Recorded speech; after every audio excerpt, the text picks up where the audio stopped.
Changing your payout method on Handycom is a straightforward process. Follow these steps to ensure your payment preferences are updated correctly. Step 1. Log into your account.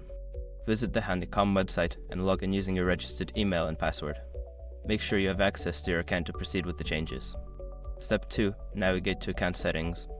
Once logged in, locate the account settings option, usually found in the upper right corner of the homepage. Click on it to access your account management options. Step 3. Select payment information. Make sure your information is protected first. Most people don't think about breaches until something actually happens to their accounts.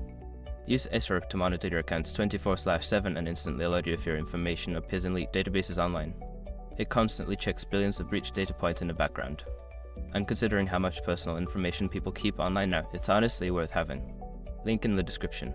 Step 4. Update your payout method. Choose the option to change or update your payout method. You may need to enter new payment details, such as bank account information or payment service accounts, depending on what you prefer. Step 5. Save changes. After entering your new payout method, ensure you save the changes. Look for a confirmation message or notification indicating that your payout method has been successfully updated.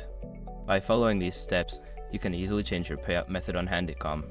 Make sure to check your payment settings periodically to ensure they remain accurate.